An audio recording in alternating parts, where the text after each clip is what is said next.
This is Chapter 3, Part 4. We pick it up here talking about the other designs other than experimental designs. I spent a little extra time on experimental design because we don't have, in the future, we won't have a whole chapter devoted to the experimental method because the experimental method is used, mostly in psychology, not so much in sociology, social work, some of these other social science disciplines. And so it doesn't get emphasized as much, but I really think it should be. That's why I wanted to take a little extra time in this chapter and focus on the experimental methods. These other methods I won't spend so much time on because they come up later throughout the course, and I don't want to repeat myself again and again. So we'll keep these remaining designs. I won't speak quite as long about each of these, but let's talk about cross-sectional design for a moment. A cross-sectional design entails the collection of data on more than one case, usually quite a lot more than one, and at a single point in time in order to collect a body of quantitative or quantifiable data in connection with two or more variables, usually many more than two variables, which are then examined to detect patterns of association. Now, again, this is from the textbook, so it's not as simple as it really should be. Bottom line for cross-sectional type of research. Cross-sectional means that the study happens at only one point in time. And so a typical example of a cross-sectional design would be that I put together, and I do this all the time, put together a questionnaire that's online, say SurveyMonkey, the company that does these online surveys. So I do an online survey, and I give you folks extra credit points to go take that survey. So you go to that website and you take the survey, and it all happens within 10 minutes. And I'm asking you all sorts of questions about yourself. And once you're finished, you're done. That's it. It's over with. And you won't be asked any more questions in the future or anything. It's only one point in time when we're measuring your answers, whatever answers you give about stuff. So the measurement happens at one time, and then I collect all your answers, analyze those answers, and try to learn things about you, about behavior, about whatever it is I'm studying. But it's based on where you're at one point in time. So a cross-sectional design is like a snapshot. It's like a photo. We'll talk about longitudinal studies here in a minute. And the longitudinal study, which is over time, that's more like a video where you're watching people over time and see how things change and develop over time. Cross-section is like a snapshot, like a photo, a single point in time. Now, some of these other things that I'll mention too is that you usually are collecting information on a whole bunch of people. Typically, when I do a study, I'll get 300, 400, maybe even 500 people to take that online survey. And then I analyze the information data that comes from several hundred people. That's pretty typical. And cross-sectional design doesn't have to be quantitative, meaning that we're measuring things with numbers. It can be qualitative, where you're at one point in time you're collecting information about people that's based on words, what they say, for example, as opposed to numbers that you're coming up with to measure something about them.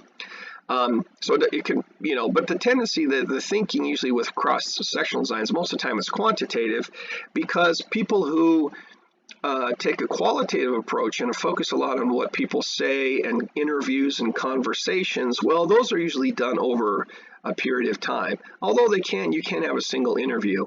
So it can be qualitative or quantitative. Now, this final thing here is they talk about patterns of association.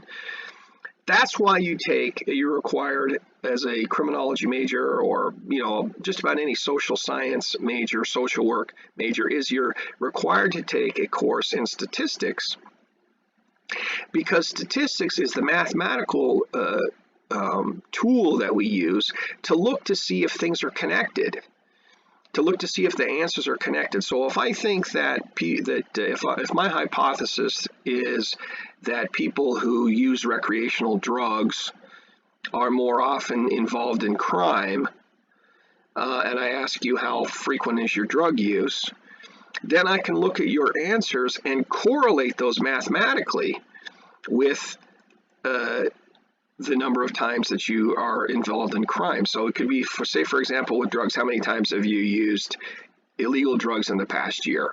Give me an estimate. And that goes all the way from 0 up into, maybe every day, 365 days a year kind of a thing. And then you say, well, how many illegal things have you done in the past year? 0 all the way up to who knows what the number could be. Could be hundreds potentially. And then we take those numbers, 0 to 365 days a year consuming drugs, and then the number of crimes that you committed in the past year, and we correlate that. We see if people who give answers of higher drug use, if they tend to have committed more crimes in the past year. And that's a mathematical, that's what we mean by correlation. It's or what we also mean by pattern of association. If you tend to score high on one thing, do you also tend to score high on the other thing? And if you do, then there's a correlation there. There's a pattern of association. And that's one bit of evidence that, maybe illicit, illegal drug use might raise the chances or raise the chance of involvement in crime. Now, a correlation, we'll talk about how a correlation alone is not enough to prove that drugs are causing crime, but it is evidence. It is something it's a clue that points potentially in that direction. So this cross-sectional design is typically based on correlations, especially when we're using numbers, quantitative data. If you're doing a qualitative study, you really don't do this correlation stuff because that's quantitative. Anyway, though, this is what's typical for what we call a cross-sectional design. Let's move on. Survey research comprises a cross-sectional design in relation to which data are collected predominantly by questionnaire or by structured interview on more than one case. Again, we usually get it not just one person that we're going to interview. We interview potentially hundreds. And at a single point in time to collect a body of quantitative or quantifiable data in connection with 2 or more variables, usually and a variable is each question on a survey is going to be a variable. How much money do you make per year? Some people make a little, some people make a lot, so it varies from person to person. So you ask a whole bunch of questions, you get a whole bunch of variables, which are then examined to detect patterns of association. So this is just focusing on a survey where you collect the data by either passing out a questionnaire a paper questionnaire that people fill out the answers, or maybe an online survey like I was talking about before, or maybe it could be an interview where maybe I call you on the phone and say, hey, I've got a list of questions here, would you have 10 minutes so you can answer these questions? So it's an interview type situation where I'm collecting data answers on you and a whole bunch, hundreds of other people, and then we look for these patterns of association. Is your answer on one question linked to your answer on your answer on another question? So this is really the backbone. The survey research with questionnaires, surveys. By the way, you might say, well, what's using these two terms? What's the difference between these two terms? Well, to be technical about it, a questionnaire is your list of questions. And to be technical about it, the survey is, a lot of times we'll call those questionnaires, those list of questions, surveys, but that's not technically correct. A survey, technically speaking, is the whole project of going out and asking people these questions and collecting data. So survey sort of really means project, but a lot of times people will say survey when they really mean questionnaire, the list of questions that you're asking. Anyway, so this survey research is really the backbone of criminology. What I do, a lot of you are criminology majors, and certainly true of social work. Most of the social sciences that study people do a lot of the survey research, and that's and correlational research. That's probably the number one most popular type of study that's done in the social sciences. Again, psychology is a little bit different because they like to use experiments more frequently than the other disciplines. But when you're studying people, a lot of times we use surveys to do that. It's a pretty common method. Let's move on. Now, Here you see like a spreadsheet, and it shows what you have in the columns. That columns meaning up and down. That's where your question is going to. So let's say that first column there. Let's say that we could call that at the top. We could say that was gender, and we could give you a 1 if you're male, and give you a 2 if you're female. And so you see here the rows going across. Those are cases. A case is like think of it as a person. And so person number 1 here, we give them a 2 because they're female, and we put the 2 in that little box right there. That box is called a cell. In the first column, first row, we're going to put a 2 there because the person is female. And then maybe the second variable will be, the second column over will be age. So we have age up there where it says observation 2. Instead of that, we put age there. And this person told us that she was 22. So we enter 22 into that cell, that box right there. And we keep going across this. For case number 1, we plug in all of her answers all the way across this row for whatever number of questions we asked. And then once we finish with her questionnaire, we set it aside. And we pick up person number 2. Oh, we see that person number 2 is a guy. So person number 2 gets a 1 because 1 stands for male. That's what we make up the rules of what your answer, how to code that into a number. That's a decision the researcher makes. We'll talk about that more later. See, so then we just fill out all these numbers for the guy who's person number 2, case number 2. His age, his year in college, how often he drinks, does he date? I mean, whatever it is we're asking, it could be a million different things. Okay, so you end up entering data into a spreadsheet like this, and then you're going to analyze all those answers, looking for, do the answers on one variable correlate with answers on another variable? So if the guy drinks a lot, is there a tendency for him to also have had a lot of sexual partners? Again, just a random example. So we'll use a spreadsheet to see if there's patterns. If people who answer one thing on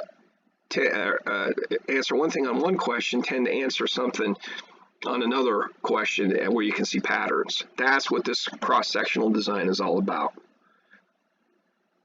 Okay, now what I don't want to do here too much, because we'll talk about this stuff in later chapters, I don't want to talk too much about pros and cons.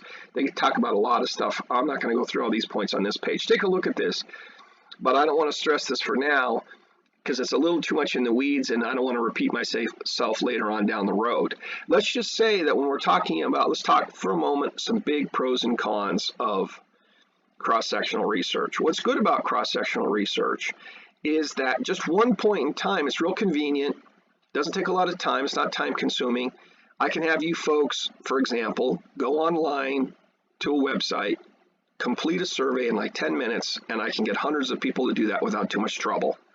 So it's pretty convenient, quick, not time consuming, not expensive, because we always have to worry about money. Who's going to pay for this, and where do we get the money to pay for it? So it's definitely, so all those things, convenient, quick, not too much work, not expensive. Now, the negative with cross-sectional research is that when you do things, when you measure at one point in time, you're not really sure, a lot of times you're not really sure what comes first. So if I ask a question, something like, how often do you use drugs? And I ask, how often have you been violent in the same period of time, say the past year? And I find there's a correlation between that. The people that use drugs more often there's a little bit of a tendency to be more violent. I don't really know that it's the drugs that are causing the person to become more violent. It's at least theoretically possible, since these two things happened at the same time over the past year.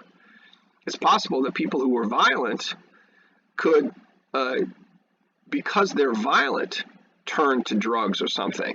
So let's say if you're violent, people who are violent a lot of times are getting in fights is what's happening, and you could win a fight or you could lose a fight. So maybe if you're losing fights and get beaten up a lot, get involved in violence, get beaten up a lot, you might turn to drugs or something as an escape, as a or something like that. You were defeated, you were humiliated, you were in pain. At least theoretically, the causal arrow could go the other way. It could go from violence to drugs. So you don't really know what comes first when you measure your two variables at the same time. You don't know what's coming first and what's coming second. And so that's a serious flaw of cross-sectional, because you're only asking at one point in time. And to figure out what's causing what, you kind of need to know what happened first versus what happened second. And it's hard to know that with a lot of cross-sectional questions. So that's one of your, the experimental method is really powerful because it helps you know what's causing what.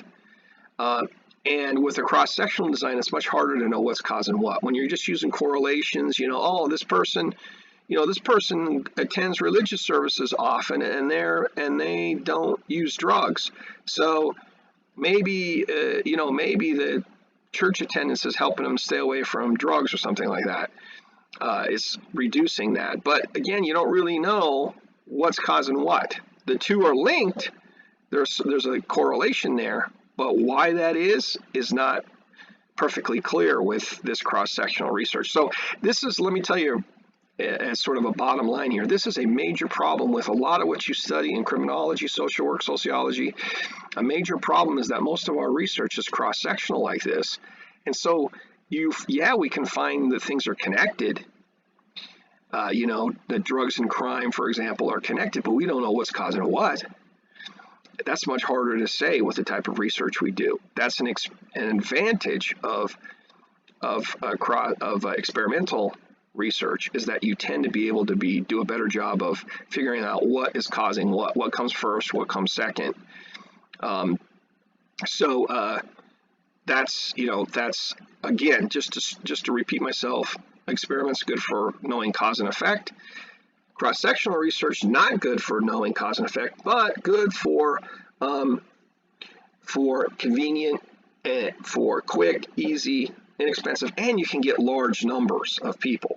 One problem with experiments is it's hard to get 500-600 people to do an experiment. It takes too much time. It's too involved. A 10-minute survey online is a piece of cake. You can get a lot of people are willing to volunteer 10 minutes of time. But, hours and hours, half a day for an experiment or something like that, where you got to drive to the lab kind of a thing, it's harder to get a lot of people. So experiments tend to be smaller samples, smaller numbers of people, and that's a weakness. I won't talk about that right now, but just trust me that bigger samples of people, larger number of participants in your study, makes a much more powerful study than a tiny little one with small numbers. So that is those are some pros and cons right there on experiments versus this cross-sectional. Okay, look, again, this video is getting a little long. I'll stop here and then we'll start again at longitudinal.